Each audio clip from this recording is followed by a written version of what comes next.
Boa tarde. Boa tarde, tudo bem? Que boa noite, né? Ana, vamos lá. Vamos. Faz um resuminho da sua história, tanto pessoal como profissional. Pode ser bem sucinta. O que Tá. você foi fazer em Portugal, mulher? Eu estou estudando aqui, estou fazendo uma pós-graduação e já me inscrevi no mestrado que começa no final do ano em gerontologia social. Mas vamos ver porque tem algumas coisas aí no meio do caminho, talvez tenha que mudar um pouco de planos, mas enfim. Eu sou formada em nutrição desde 2011. E já fiz logo concurso público e passei para a Prefeitura Municipal de Valença, que era meu objetivo sempre foi, quando eu entrei na faculdade, fazer concurso. E aí eu passei para Valença e passei para o Degase também, que era para trabalhar com menores infratores. Mas o Degase não vingou porque o estado do Rio faliu, né, naquela época, não sei se vocês lembram, e não chamaram o pessoal que passou no concurso, não deu. Eu fiquei em Valença desde 2012, eu tomei posse e fui para a Secretaria de Educação, trabalhar com alimentação escolar pública, né? E aí caí de paraquedas, literalmente, lá. Porque eu digo isso porque a gente não aprende nada sobre alimentação escolar pública na Universidade de Nutrição. Você fala muito de SUS, você aprende SUS, mas alimentação escolar pública não. E aí o programa eu realmente não sabia nada. E fui buscar informação, porque a gente pincela assim na universidade, você fala, existe um programa nacional de alimentação escolar, mas não aprofunda, né? Então, e aí eu me vi sozinha, era só eu de nutricionista no setor, com outras pessoas que não eram da área, e geralmente são cargos políticos, né? E, e eu era a responsável técnica, quer dizer, eu tinha que assinar tudo, carimbar tudo, mas às vezes é um pouco complicado, né? E aí, Esses detalhes nós vamos entrar no nosso bate-papo. é É, verdade. justamente por essa sua experiência na rede pública que a gente escolheu esse tema, Uhum, né? Que você exato. já viveu muito isso. Já. E na alimentação escolar pública é um trabalho muito lindo, assim como o SUS, mas muito lindo no papel, como no SUS também, né? Quando você vai trabalhar na prática, você encontra uma série de desafios e dificuldades e obstáculos que precisavam ser revistos anteriormente. Bom, minha história é essa. Aí depois que eu fiquei bastante tempo na merenda escolar, e depois eu fui para a saúde. Aí não tive mais contato com a alimentação escolar, mas durante o período que eu fiquei lá foi bem rico mesmo. Pronto. Temos o programa de Ah, saúde da família no isso. Brasil e o pessoal tem que entender que o nosso sistema de saúde, no papel, é o mais moderno e o melhor do mundo, tá? Exatamente. Já a Unesco já viu isso, a ONU. O problema é que, como é muito descentralizado, o dinheiro não chega lá na ponta. Tem muitos Uhum, desvios antes disso, né, Ana? E verdade. isso acaba prejudicando quem realmente precisa, né? É verdade. Verdade. Então, dentro dessa visão, assim, a minha visão mais médica, né? Porque É, eu sou médico do SUS aqui em Brasília, tá? Eu sou sim, cirurgião geral pelo SUS aqui, mas já sim. trabalhei em política de saúde da família no começo da minha carreira. Então eu também presenciava algumas coisas, né? Vou primeiro esperar a sua explanação, né? Que aí Sim, eu complemento com as minhas.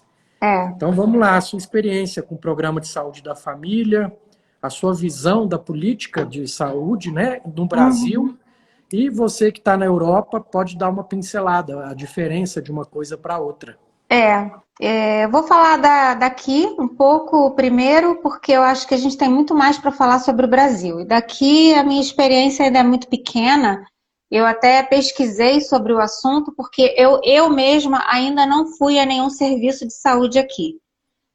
Mas Quando eu cheguei aqui, uma das primeiras coisas que você tem que fazer é o cadastro de utente, né? Esse cadastro de utente é como se fosse o cadastro do usuário do serviço de público do Brasil. Então, você leva seus documentos como estrangeiro, você é tratado como se fosse o português, é tudo igual, não tem diferença. Mas uma das perguntas que eles fazem para a gente é assim: você tem algum problema de saúde? Toma algum medicamento? E aí eu respondi que não, fui bem honesta. Falei, não tenho nada, não tomo nada e não tenho nenhum problema. Eu tenho 51 anos, né? E aí ela falou para mim assim: ah, que pena. Eu falei, opa, que pena, né? Eu sou saudável, que pena, já achei isso estranho. Aí você vai para o final da fila, porque você não tem direito a médico da família. Então, você vai ficar ainda na espera, lá no final da fila, porque todo mundo que é doente tem direito a médico da família, mas eu, que sou saudável, não tenho. Eu falei assim, mas assim, e se eu quiser fazer uns exames de rotina, né, me consultar, porque eu sou saudável, porque eu me cuido. Então, você vai ali no seu posto, que é aqui perto de onde eu moro, e aí você pode consultar. E aí eu descobri outra coisa, que são as taxas moderadoras, que é assim, o serviço público aqui, ele é público, mas ele é pago. Você precisa pagar alguma coisa. Então, eu pesquisei a variação de preços. As consultas, até o serviço de cirurgia, você paga valores simbólicos, mas você paga. Então, uma consulta pode custar 5 euros e variar até 50 euros no caso de uma internação, no caso de uma cirurgia, pode variar entre esses valores que para eles são simbólicos. Claro que, se você não tiver como ser atendido, se você não tiver o dinheiro na hora para pagar, não tem problema, você vai ser atendido. Agora, pode ter certeza que você vai sair do hospital com uma continha para pagar num prazo de 10 dias, tá?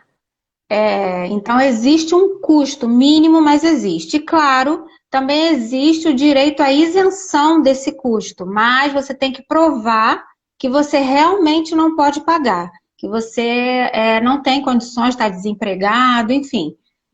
Tem lá toda uma lista de documentação que tem que apresentar e aí você tem direito à isenção. Mas na maioria dos casos, paga sim, um valor simbólico, mas paga. Então, o que você vê aqui? Você vê esse serviço público e vê muitas clínicas e pequenos hospitais privados, onde as pessoas vão para atendimento particular mesmo, e lotados, né? De manhã, quando eu vou para o trabalho, eu já vejo as portas das clínicas lotadas, com filas, e como aqui é uma cidade muito idosa, a maioria das pessoas idosas lá procurando serviço, né? Pela questão mesmo da doença já instalada, enfim, por tudo que a gente já sabe de alimentação equivocada, uma vida inteira, né? Enfim. Então, aqui em Portugal é assim, aqui em Coimbra, e eu acessei o Sistema Nacional de Saúde e aí eu verifiquei que a regra é essa. Pronto. E no Brasil? No Brasil, nosso serviço é público, a gente não paga nada, né? Você tem direito ao atendimento. Talvez ele esteja sobrecarregado em algumas regiões. Lá em Valença, por exemplo, que é onde eu tenho propriedade para falar, o serviço público ele tem o apoio das universidades. Então, as universidades ajudam a manter os hospitais públicos que são financiados, que têm o serviço do SUS. Isso ajuda muito, né? Colabora muito, até porque os alunos da universidade vão para lá também aprender e atender, e aí é um trabalho em conjunto. Mas a gente vê que o SUS, ele de um modo geral, o Programa Saúde da Família, para quem não sabe, é um trabalho de prevenção. Você chega lá antes que a doença esteja instalada. Então, você faz um trabalho muito mais de prevenção, de cuidado inicial, para que a pessoa não chegue a adoecer, né? Então, a gente trabalha muito a questão da alimentação, fazemos visita domiciliar, a gente vai ver como é que aquela pessoa está vivendo, e aí tem uma equipe de suporte, que é o agente comunitário de saúde, isso falando da estratégia saúde da família, tá?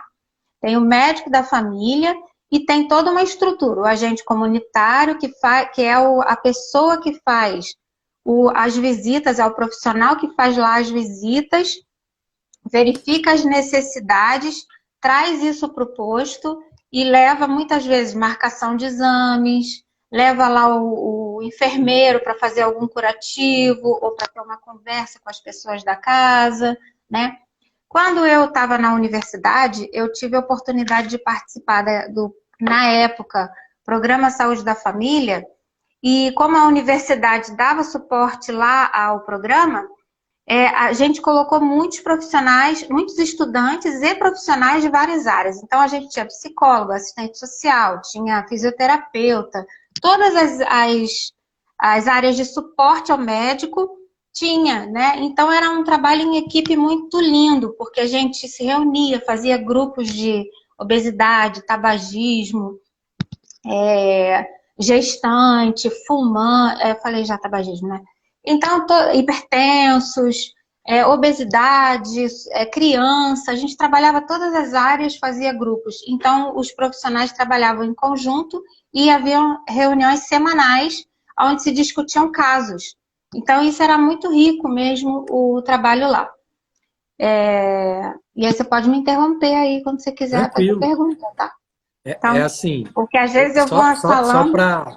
Tranquilo, só para pontuar algumas partes, algumas questões, para o pessoal entender, que no papel é estruturado desse jeito que você está falando, teoricamente tinha que funcionar bem desse jeito, mas como a verba acaba não chegando, né, na maioria dos locais, acaba que em algum momento esse negócio trava e não vai. Trava, exato, então, trava, é verdade. Na parte médica, que eu posso te falar também com certa propriedade, que já trabalhei, já na minha faculdade a gente via isso também, um dos grandes problemas para conseguir se manter o médico numa cidade pequena, afastada dos grandes centros, é a questão política. Por quê? Você é a atual prefeita, entrou seu inimigo político no próximo ano. Cidade pequena tem muito disso, fica os grupos revezando no poder, né? Grupos de família. Exato. Quando esse novo grupo entra, eles tiram todo mundo. Todo mundo. Do grupo anterior. Só não tira os concursados. Exato. Um trabalho que estava correndo bem foi por água abaixo. Exato. Agora eu, médico, acabei de formar, tenho interesse em ir para uma cidade dessa do interior. Acontece trocou o prefeito, eu já estou começando a fazer minha vida ali. Você acha que algum médico vai querer ficar numa cidade dessa? Não fica, vai. Gente. Então, uma das propostas que eu vi colegas tentando fazer tramitar é o cargo na saúde, não só médico, como enfermeiros, nutricionistas, etc., ser um cargo federal, vinculado ao Ministério da Saúde. Mudou o prefeito, eu já estou com tudo organizado, meu programa funcionando, só se o Ministério da Saúde não está gostando do meu trabalho, aí não tem conversa. Agora o prefeito não vai ter poder nenhum. Aí sim vocês vão ver médicos interiorizando para esse Brasilzão afora aí, gente. Sim, por isso que veio Mais Médicos, né? Por isso que esse programa Mais Médicos trouxe médicos de fora, porque os próprios médicos do Brasil não queriam trabalhar. Eu tenho um amigo que, na verdade, era quase um primo, né? Que a gente se conhece há muitos anos, desde criança. E ele foi para Rondônia e ele era ginecologista obstetra, ele fez a vida dele lá, né? Mas ele foi concursado, ficou lá muito tempo, ganhou, porque o salário lá era bem alto, porque para poder fazer o médico ficar, então tem isso também. Você tem que botar um salário muito alto, porque quem Ana, quer... Isso quando essas cidades pequenas não faz assim, ó, te paga os 3 primeiros meses, no 4º mês para de te pagar, fala, não, vamos pagar, e você fica mais uns 3, 4 meses trabalhando sem receber e você vai embora. A gente precisa pagar a conta também. Exato, gente. Exato. Às vezes a pessoa vai, né, para justamente fazer até uma carreira, ganhar experiência, mas precisa do dinheiro também, né? Enfim, você não consegue viver sem. O concursado passa muito por isso também. Eu passei em crise de governo, fiquei sem salário também 3 meses e tinha que trabalhar tudo, mas é complicado. Mas no SUS, a minha experiência foi essa em relação ao Programa de Saúde da Família e também aos ambulatórios, né? Então, eu trabalhei com ambulatório de nutrição dentro de uma escola especial, que foi também uma experiência muito rica, que eu trabalhava com alunos especiais, adultos e crianças também. E depois fui para a casa do idoso e também trabalhei no CAPS. Em todos esses setores, você vê a dificuldade em relação às verbas, em relação à parte de licitação, né, de você ter acesso aos gêneros alimentícios para poder proporcionar uma... Porque todos esses, por exemplo, o CAPS Saúde Mental, ele oferece, é um local para onde os pacientes vão, como se fosse uma casa para eles, né? Então, eles passam o dia lá. E aí eles têm que receber o café da manhã, o almoço e às vezes um lanche ou um pequeno jantar antes de ir para casa. Por quê? A maioria é muito pobre, não tem condições de se sustentar. E aí eles recebem ali uma alimentação básica e também têm acesso a atividades durante o dia para aprender coisas, atividades manuais, artísticas, dança, enfim, o que tiver de oferta lá no momento. E aí você vê o entrave nos processos licitatórios para você conseguir que o gênero alimentício chegue. E aí muitas vezes falta, porque demora muito essa tramitação de documentos, né? Na alimentação escolar também não é diferente, né? Apesar de... Aí já vou entrar um pouquinho, porque é uma área que eu domino mais um pouco. A alimentação escolar, que é o Programa Nacional de Alimentação Escolar, é uma política pública que está ligada a uma política nacional de segurança alimentar e nutricional, né? Ana, a gente sabe que tem muita criança que vai para a escola praticamente só para comer, né? Só para comer, exatamente. Triste isso, mas é uma realidade. Inclusive nos grandes centros, tá? A gente não pensa que isso é uma coisa lá do interiorzão, não, porque não é só lá. E lá é pior. Tá? Nos grandes centros isso acontece também. E essa política, o Programa Nacional de Alimentação Escolar, ele surgiu lá na época em que a desnutrição era um problema muito grave no Brasil, né? E era mesmo para enfrentar esse quadro de desnutrição. Então, era uma tentativa pública de fazer uma oferta de alimentação para tirar essas crianças dessa miséria e desse quadro de desnutrição. Com o passar do tempo, a gente foi vendo, a gente está passando pela transição nutricional, esse quadro mudou um pouco. Você passou a ter a desnutrição, mas também pela mudança na alimentação, a entrada desses alimentos ricos em açúcar, né, gordura trans, a gente começou a ter o oposto, que é o sobrepeso e a obesidade. E aí você tem que trabalhar esses dois lados, porque nós estamos passando por essa transição. E nesse caso, Ana, é o obeso desnutrido, né? Exatamente, que é a questão da fome. Coisa que não existia oculta. antigamente, que agora... Nossa, muito forte. Isso é um problema da fome oculta. Eu aprendi o que era fome oculta nessa época, né? Porque eu fui descobrir que era fome de nutrientes. A pessoa aparentemente está bem de saúde, mas ela tem uma série de deficiências nutricionais importantes que a gente precisa tentar sanar. Por quê? Porque ela come os alimentos que são vazios nutricionalmente, ela mata aquela fome momentânea, né? Que são geralmente os alimentos, são os alimentos ricos em farinha, açúcar, gordura industrializada, que aparentemente mata a fome, mas não tem nutriente nenhum, é vazia aquela alimentação. E aí ela acaba ficando obesa, aparentemente saudável, mas não tem nada de saudável ali. E a gente também encontra os quadros de desnutrição, né? Porque, infelizmente, isso existe também.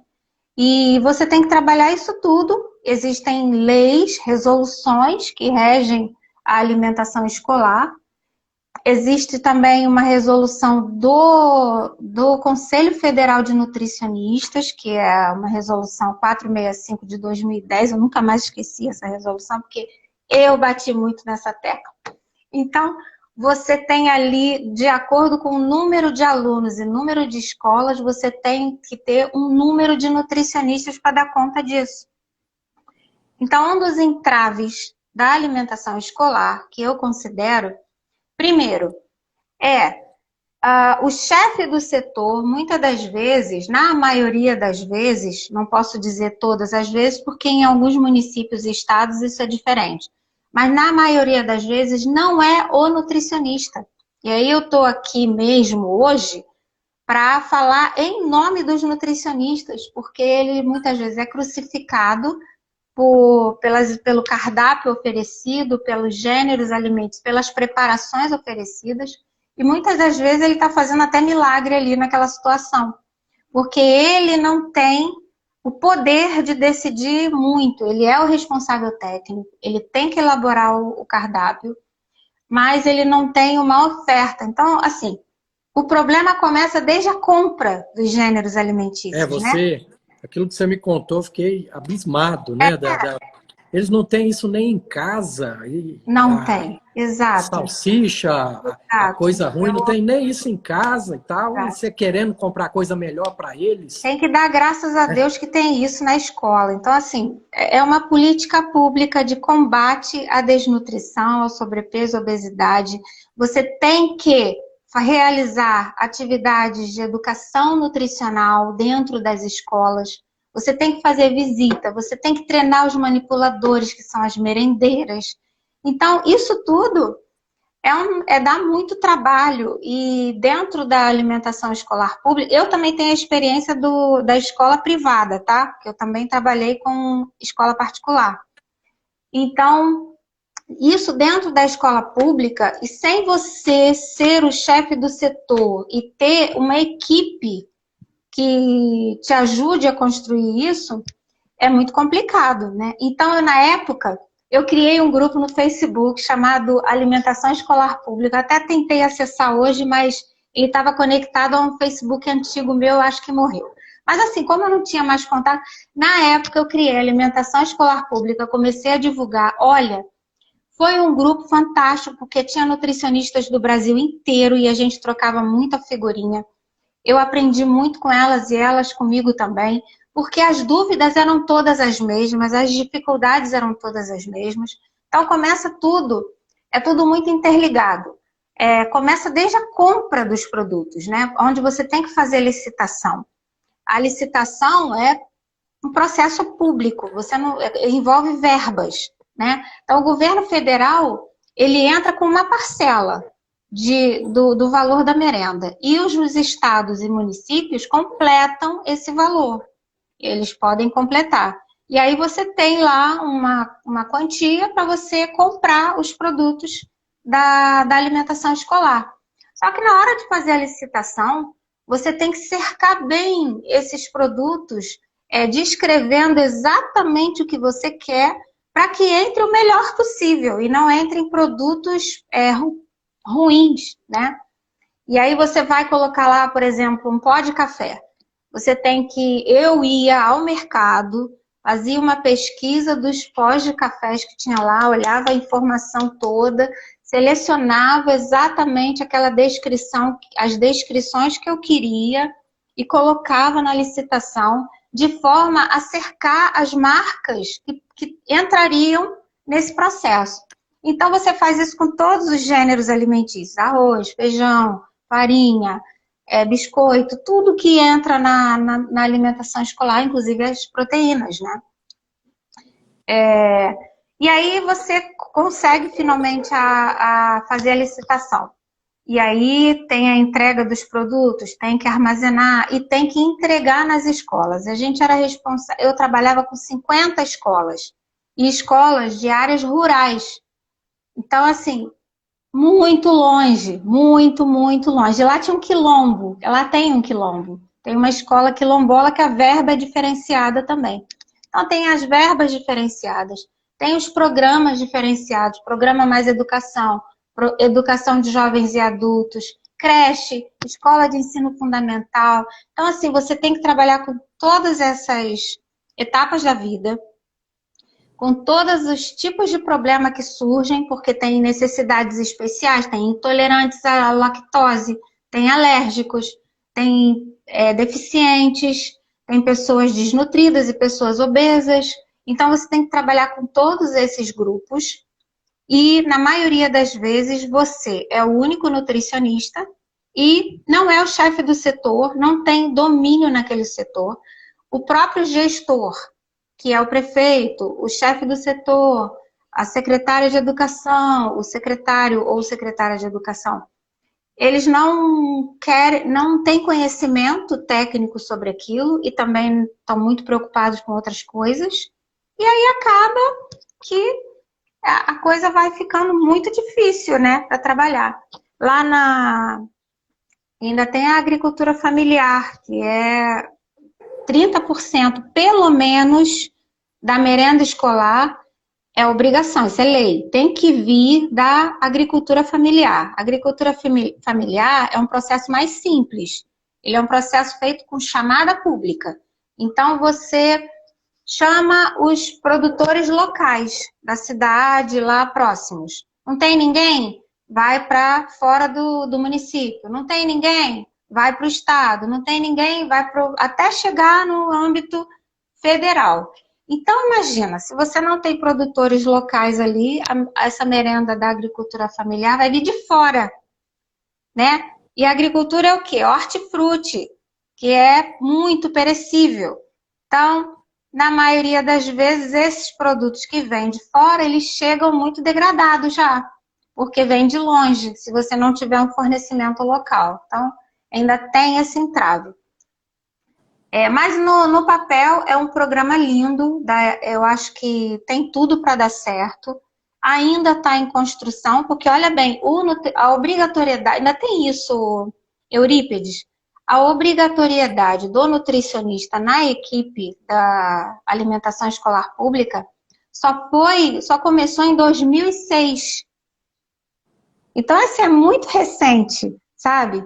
E aí, isso ainda está muito em construção. Mas eu acho que é um trabalho que tem que ser feito com o gestor, e com a educação, com os responsáveis também pelos alunos, porque se não fizer assim, realmente não dá certo. Porque eles trazem os hábitos que tem em casa, né? Você quer perguntar alguma coisa? Eu acho assim que no papel, tudo aqui no Brasil está muito bem estruturado. Exato.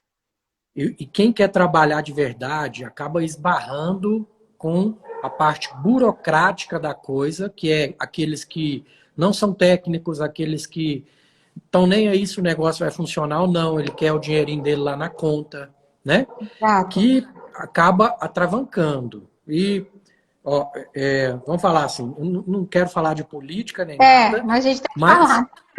Mas uma coisa que o Bolsonaro fez correta foi colocar técnicos nos ministérios. Isso sim, isso foi bom. Tem indicação política.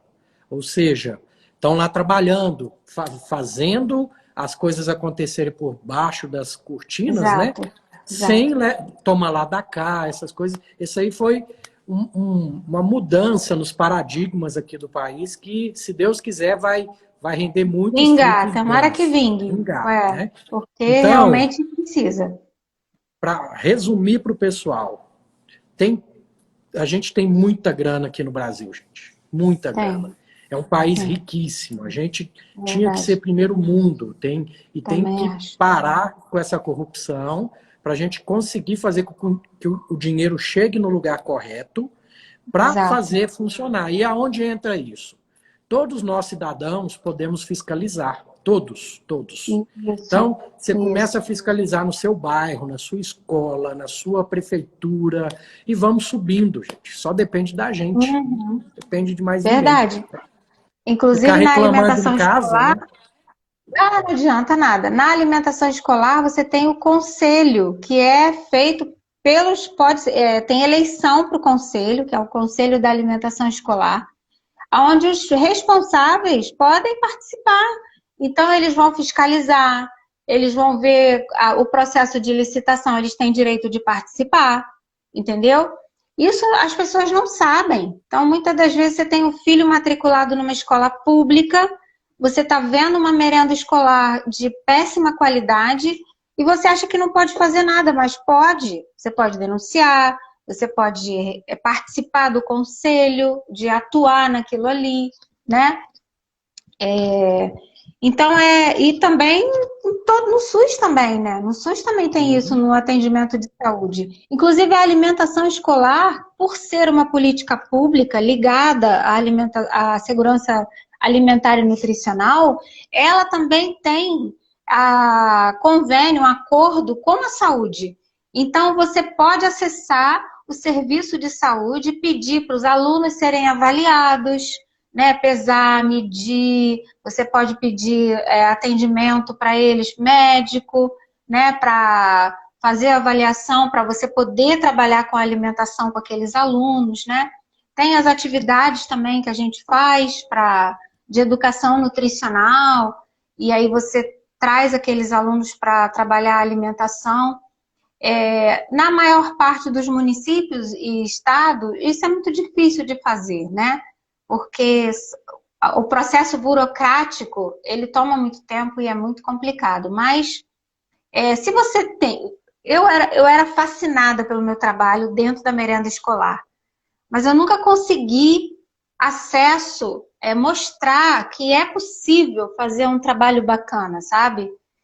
Que dava para fazer um trabalho bacana. Por quê? Porque o meu superior imediato não me dava acesso a isso. Eu tentava, mas não conseguia que isso fosse... Eu consegui até, eu e uma parceira na época, que era a Janaína, que foi uma nutricionista que foi contratada, ela já tinha trabalhado em Valença, e aí ela veio trabalhar, a gente conseguiu trazer a agricultura familiar para lá, foi uma conquista enorme, porque o hortifruti todo vinha do próprio município, é dinheiro que circula no próprio município, né, para as cooperativas agrícolas, e tudo muito fresquinho, tudo muito bom para as escolas. Nessa época a merenda melhorou muito de qualidade, mas enfim, isso foi uma conquista muito grande nossa. E também hoje lá, eu acho que, se não me engano, tem uma equipe de 5 nutricionistas, quer dizer, a gente conseguiu tirar de 1 para 5, que já melhorou muito, para 50 escolas.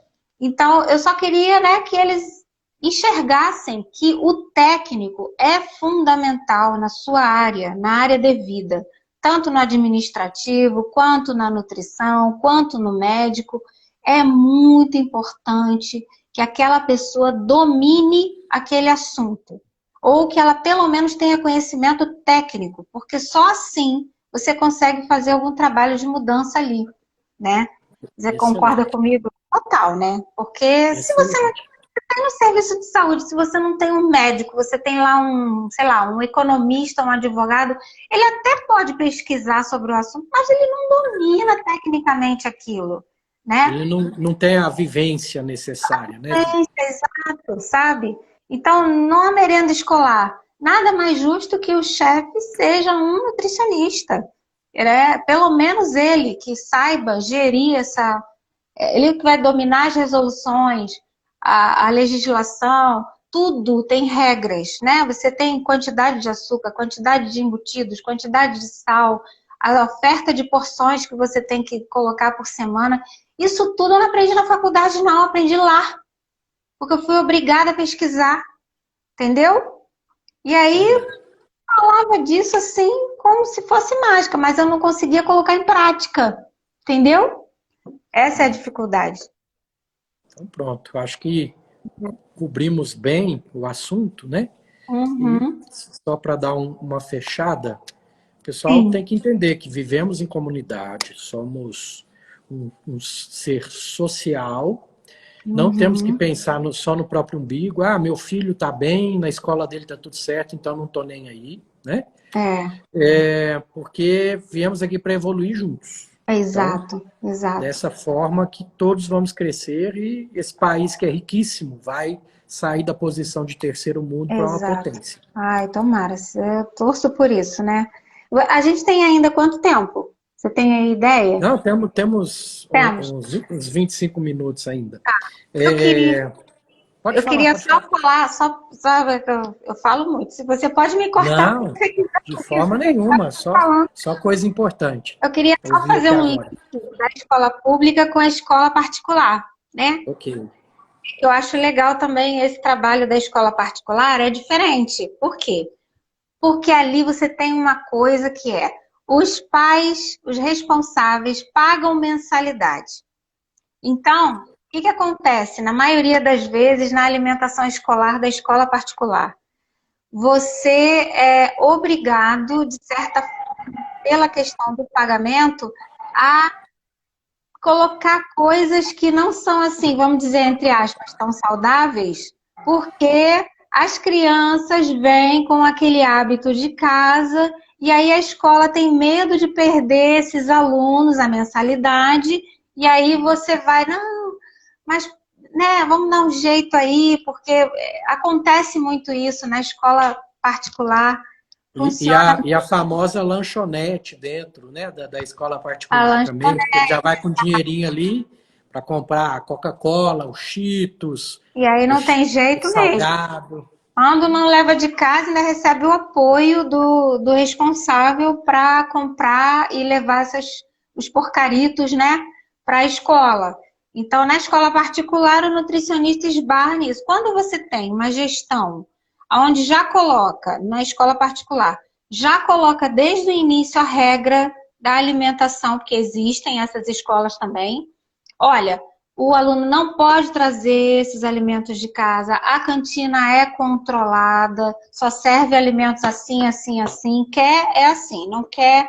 Então ali você já dá uma filtrada. Existem essas escolas também, tá?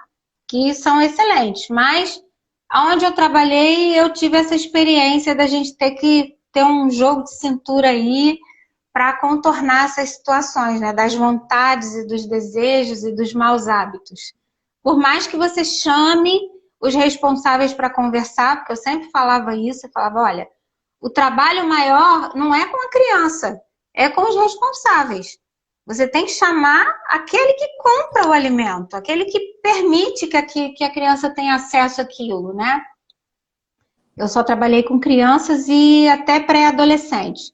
Então, a gente chamava, tinha uma conversa, tentava de alguma forma mudar, mas é um efeito dominó, sabe, Eurípides? A pessoa também já vem com uma série de hábitos ruins e aí vai passando aquilo para o filho, é meio que uma herança, sabe?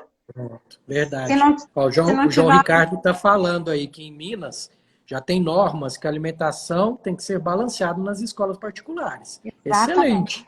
Excelente. Excelente, Tá isso é aí uma. perfeito. É isso que a gente quer. Por isso que eu falo que a alimentação escolar ainda é um bebê, sabe? A pública, principalmente, ela ainda é um bebê, apesar de ter vindo lá de 1950, mas ela ainda é o bebê. Por quê? Porque o nutricionista, ele só entrou na alimentação escolar a partir de 2006, entendeu? Antes, era feito por qualquer um, era cargo político, era só pessoas que não entendiam do assunto. Então, agora que a gente está começando a plantar uma sementinha aí. Tem lugares que são, assim, fantásticos no Brasil, e tem outros que ainda estão muito pobres em conhecimento, em desenvolvimento, em tudo. São processos que tem que passar mesmo. Mas a gente É, chega lá, nós temos não potencial. precisa, Ana, não precisa ir muito longe, não. Minha irmã, ela tem uma. Não é uma escola, mas é para o contraturno da criança, para a criança ter uma infância saudável. A Sim. infância de antigamente, brincar, fazer o próprio brinquedo. E lá ela tem horta, que as próprias crianças plantam, comida saudável. Então, vamos dizer, né? Já está plantando as sementinhas por Já aí está que plantando. Eu acho que tem muito ainda para crescer. Acho que a gente tem um futuro brilhante. O Brasil é muito rico. Eu que estou daqui eu estou vendo, sabe? A experiência. As coisas aqui são muito diferentes e nada, gente, nada se compara ao nosso país. Nada. A gente tem um potencial enorme de ser a nação, como você falou, primeira do mundo, porque nós temos uma riqueza natural. nós temos uma riqueza de conhecimento, né? A gente só precisa crescer a nossa autoestima, sabe? A gente Exato. se sentir Essa, parar com a síndrome do vira-lata, né? exatamente, exatamente. Porque ó, é a riqueza natural. Pô, você compra um coentro aqui, sério mesmo. Você compra um coentro, uma salsa aqui, não dá gosto na comida, não. Não tem nem cheiro, sabe? Então, assim, é totalmente diferente. As frutas, parece tudo artificial, sabe? Eu sinto falta disso aqui. A carne é muito estranha, não tem gosto. Frango não tem gosto. Então, assim, gente, cadê? Parece que eu tô comendo comida de plástico, sabe? Então, é muito esquisito isso. Meus amigos também, não sou só eu não, meus amigos que moram aqui comigo percebem a mesma coisa. Eu falo, gente, que é isso, sabe? Mas enfim. Não, eu tenho uma irmã que mora nos Estados Unidos, Ah, que ela também, em relação à obrigada. comida, ela diz isso. O pessoal, tudo é doido com a comida brasileira lá, os amigos dela. Meu cunhado, quando vem para o Brasil, ele se acaba nas churrascarias. Você não tem Sim, noção. E, e o pessoal não valoriza, né? Nós não, não mesmos que valoriza. estamos aqui. A nossa carne do Brasil, a maior parte é criada em pasto, né? Pastando. É a melhor carne que tem. Aqui você não sente o sabor da carne que você sente no Brasil. Infelizmente não sente. E outra, as pessoas não têm o hábito de fazer comida em casa aqui não. Gente, eu acho que o único apartamento que se sente cheiro de comida é o meu. Porque somos 3 brasileiros aqui. Porque você sai na rua, você não sente cheiro de comida, fazendo comida em casa, entendeu? Isso, pô, eu sinto muita falta disso, meu Deus do céu. Então, Ana, é bom que você tocou nesse assunto, que a gente entra no nosso outro assunto, que você também Qual? tem experiência, que você já trabalhou em segurança alimentar, em Isso. restaurantes. Traça Isso. para a gente. É seguro comer em restaurante mesmo aqui no Brasil? Como é que é aí na Europa? Então, a vigilância sanitária, eu trabalhei com uma professora, né, e fazia fiscalização lá no Rio de rede de restaurante, também fui estagiária numa rede de restaurante chamada Gula Gula, fantástica, e tem uma equipe de nutrição fantástica de segurança alimentar. Em alguns lugares é seguro, sim. A vigilância sanitária, ela atua, sim, tem o DECOM também, né, que é a Delegacia do Consumidor. Às vezes eles entram na cozinha com armas, tá? É uma coisa assim, e é de repente, eles entram mesmo armados para fiscalizar. E quando eu fiz estágio na Gráfica do Dia, que era comida de uma empresa terceirizada que a gente fazia, eles entraram uma vez e é bem chocante mesmo, porque você não pode se mexer, você não pode responder e eles olham tudo. A vigilância sanitária é outro órgão, né? E aí tem a legislação, que é a RDC 216, onde você tem que seguir uma série de normas, desde do recebimento da mercadoria, desde a compra, na verdade, até a distribuição para o seu comensal, e também quando você oferece a comida até para, por exemplo, você quer doar a comida para um orfanato, vamos dizer assim, que sobrou. Tem regras para isso também. Então, no Brasil, é seguro até um certo ponto. Todas as pessoas, todo lugar que você for, você tem direito, por lei, de visitar a cozinha. Você pode entrar e verificar, né? Mas um professor meu, que eu tive eu esqueci a matéria, mas assim, ele era muito incrível, ele trabalhou muito, muito, muito tempo com isso, ele só trabalhava com isso. É, ele falava assim: você quer conhecer um restaurante, só de cara você saber se ele é bom. Você veja a parte onde ele recebe os clientes e os banheiros. Se esses lugares não estiverem minimamente limpos, higienizados e conservados, né? O cesto de papel, o vaso sanitário, que aqui se chama sanita, a sala também, por exemplo, tem ventiladores, tem as paredes. Se esses lugares não estiverem limpos, que é onde ele recebe os comensais dele, imagina a cozinha que você não tem acesso, né? Então, só de você ver isso, você já sabe, opa, esse lugar não é bom. Então, já nem entra, porque não vale a pena, sabe? Ótima dica. Ah, é assim, é só você. Vai ao banheiro, vai ao toalete, e só de você entrar ali você já vê. Se o cara, para receber as pessoas ali no local que ele vai, que o cliente vai, se já é tudo lixado, imagina a cozinha, não tem controle nenhum, né? Mas existem regras bem rígidas a serem seguidas.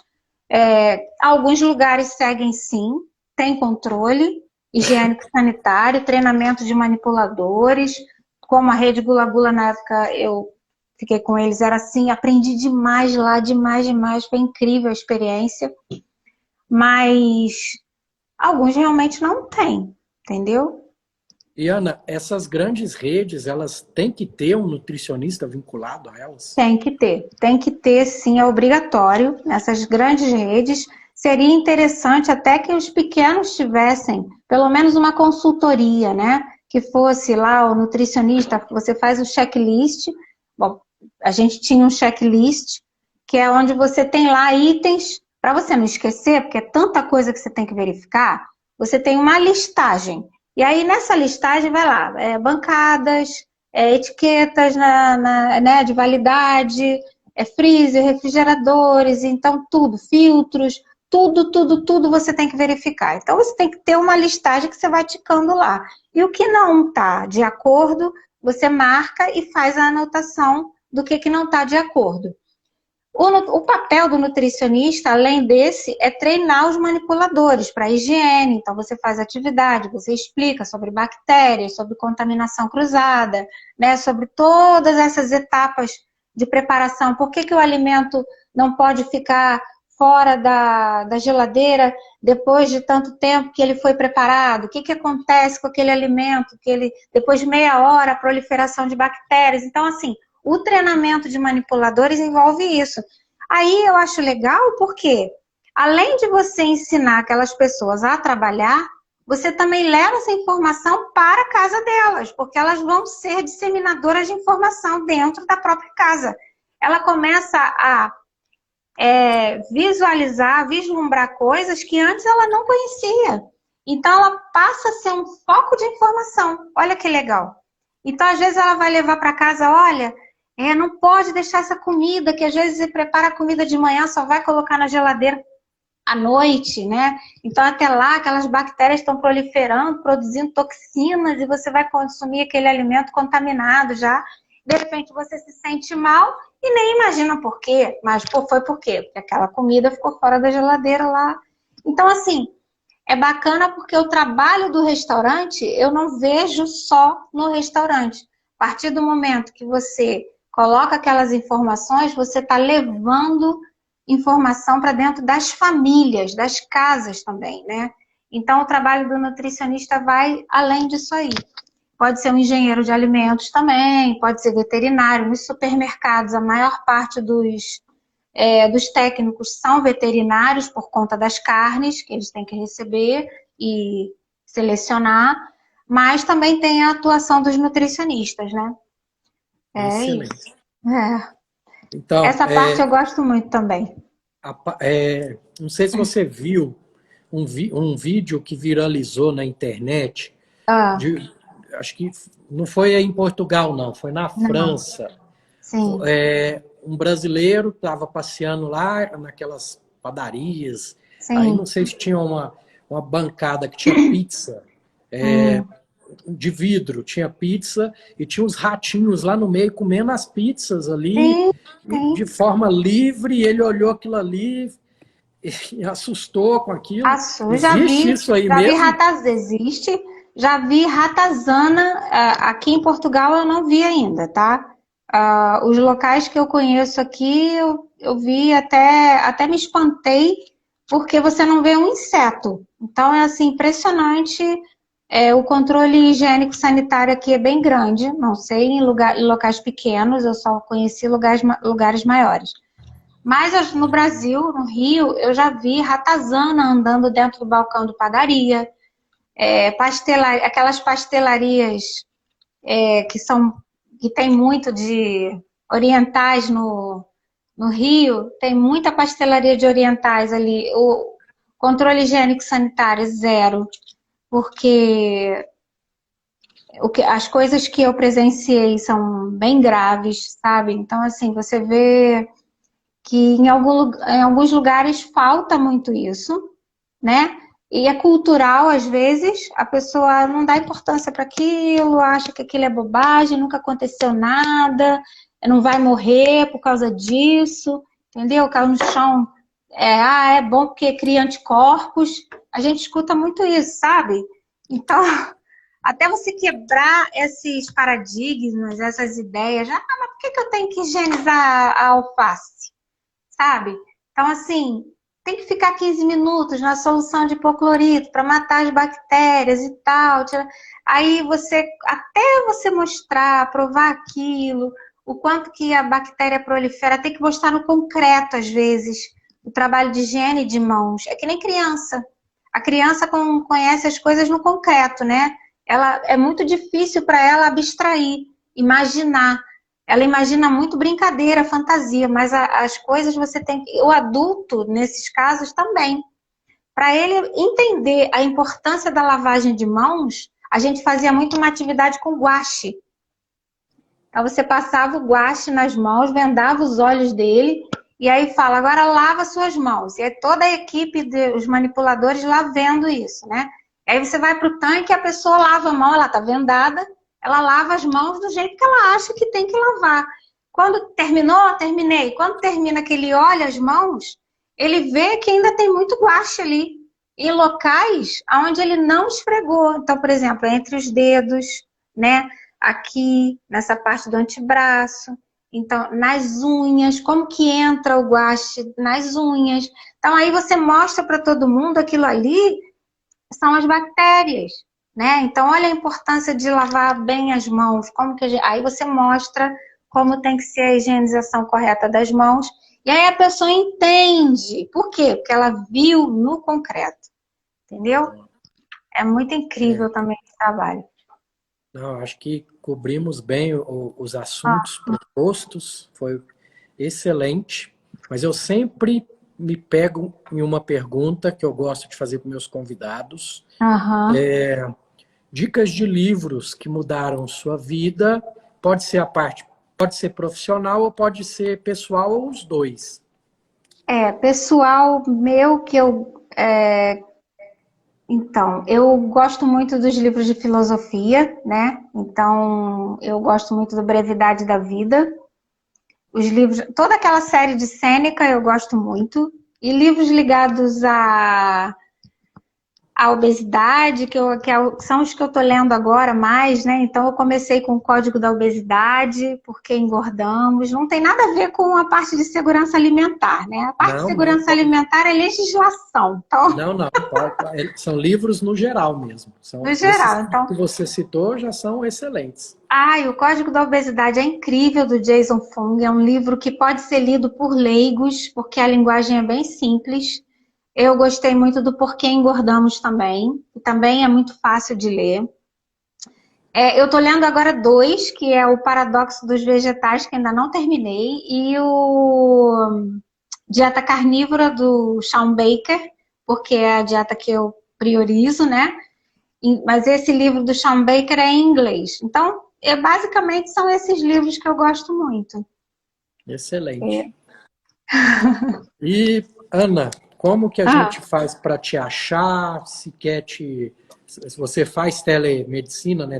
Teleatendimento? Eu faço sim. Eu faço aqui, eu já consultei algumas pessoas aqui de Portugal também, de Lisboa, de Porto, aqui de Coimbra também, já fiz consultas presenciais aqui e online também.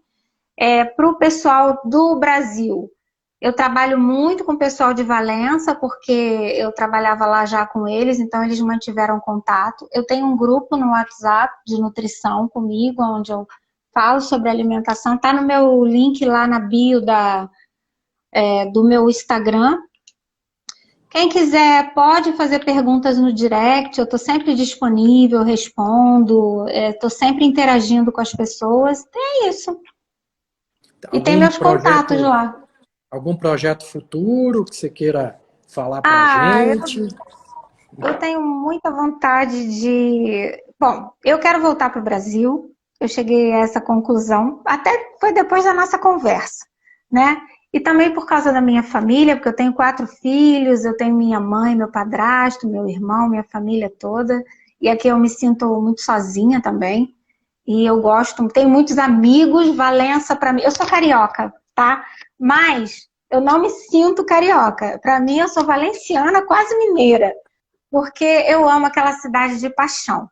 E o meu projeto maior é me dedicar a eles, sabe? Então, assim, eu quero voltar para lá e continuar atuando na nutrição em Valença, porque eu sei que lá eu posso ajudar muitas pessoas, inclusive em torno, Volta Redonda, Juiz de Fora, Vassouras, né? O sul fluminense é muito maravilhoso. Convido vocês aí a visitarem Valença, que é um lugar maravilhoso. Conservatório Cidade da Seresta. Não, e tem um pezinho em Minas, né? Porque Ah, é demais, gente.